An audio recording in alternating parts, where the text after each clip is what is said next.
Hello everyone, আজকে আমরা অষ্টম শ্রেণীর সেট অধ্যায় নিয়ে আলোচনা করব।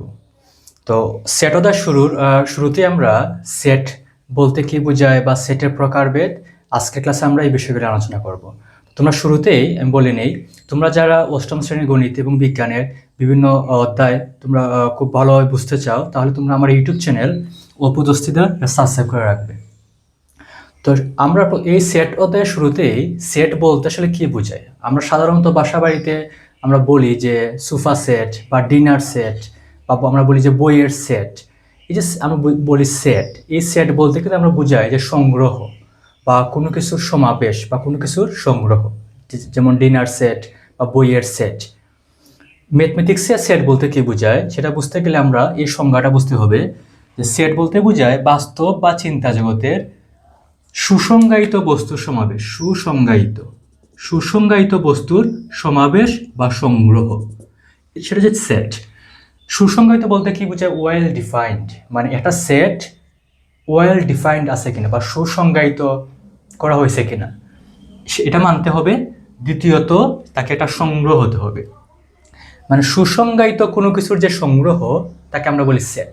তার মানে ম্যাথমেটিক্সে কিন্তু শুধুমাত্র সংগ্রহ হলে হবে না, তাই কিন্তু সুসংজ্ঞায়িত হতে হবে, বা আমরা বলি ওয়েল ডিফাইন্ড হতে হবে, তখন কিন্তু তাকে আমরা সেট বলতে পারি।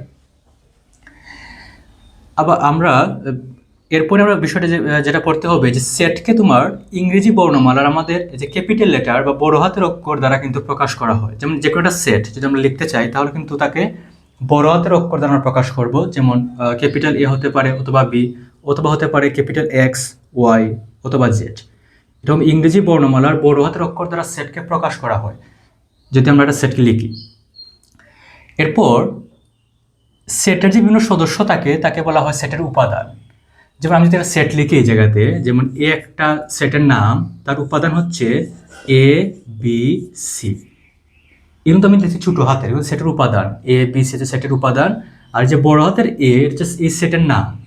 সেটের নাম হচ্ছে এ ক্যাপিটাল এ, আর তার উপাদান বা সদস্য হচ্ছে যে স্মল এ বি সি এগুলো।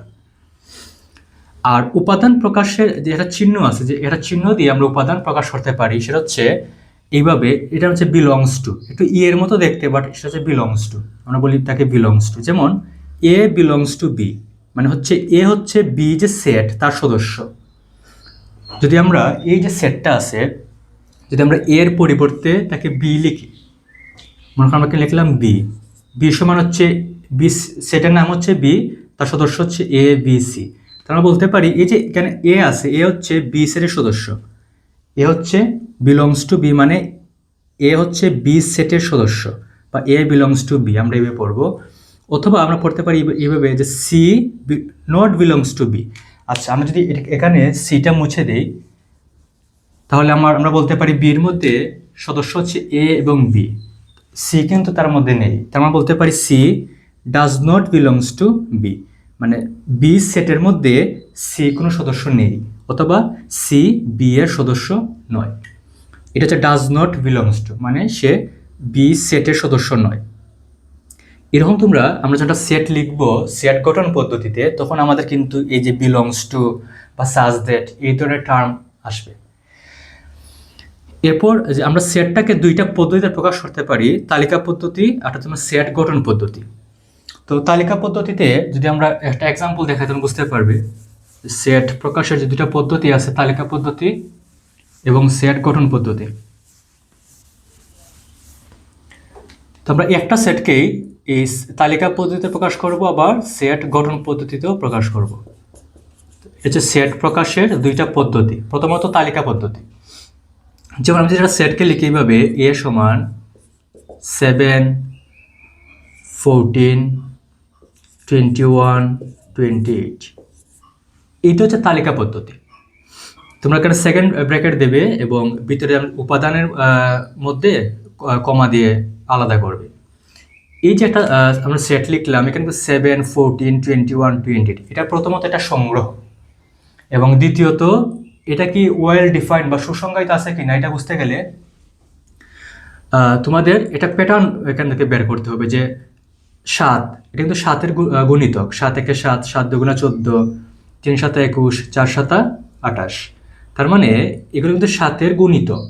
তার মানে এটা ওয়েল ডিফাইন্ড 7-এর গুণিতক প্লাস হচ্ছে এগুলা একটা সংগ্রহ, তাই আমরা সেট বলতে পারি, এবং এটাকে তালিকা পদ্ধতিতে প্রকাশ করা হয়েছে। এখন যদি আমি তাকে সেট গঠন পদ্ধতিতে লিখতে চাই, তাকে আমরা এই সেম সেটকে আমরা এভাবে লিখতে পারি এক্স সাজ দ্যাট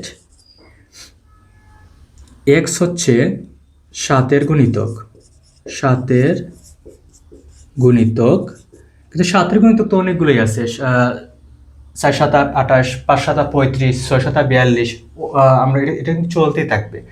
তোমার তো গুণিতক লিখলে তোমার দেখবে এক জায়গায় একটা লিমিট দিয়ে দিবে, থামতে হবে তোমার, তুমি তো সব কিছু লিখবে না, এটা তো অসীম সেট। তাহলে আমরা লিখতে পারি এইভাবে 7-এর গুণিতক, কিন্তু এক্স এর মান হবে 0 থেকে বড় এবং 28-এর সমান বা তার থেকে ছোট। এটা হচ্ছে এই সেটের সেট গঠন পদ্ধতিতে আমরা লিখলাম। এ ইকুয়াল এই এক্স দ্বারা বোঝায় আমার এর মধ্যে যেসব উপাদান থাকবে তাদের আমরা একটা জেনারেলাইজ একটা নাম দিচ্ছি, হচ্ছে এক্স সাজ দ্যাট। আমরা তার পরিচয় দিব, এটার নাম হচ্ছে সাজ দ্যাট। এটা তোমরা কুলন বলো, বাট ম্যাথমেটিক্সে আমরা বলবো সাজ দ্যাট।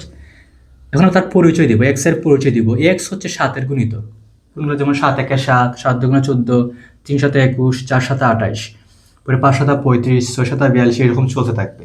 বাট তুমি তো আর আজীবন এরকম চলবে না, 7 দ্বারা গুণ হলে তো তুমি অসংখ্য সংখ্যা পাবে, 7-এর সাথে বিভিন্ন স্বাভাবিক সংখ্যা গুণ করলে।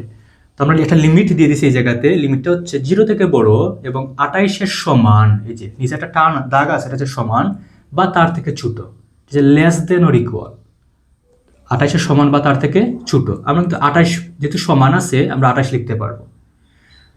এই হচ্ছে এই সেম সেটের সেট গঠন পদ্ধতিতে আমরা লিখলাম, এটা হচ্ছে সেট গঠন পদ্ধতি,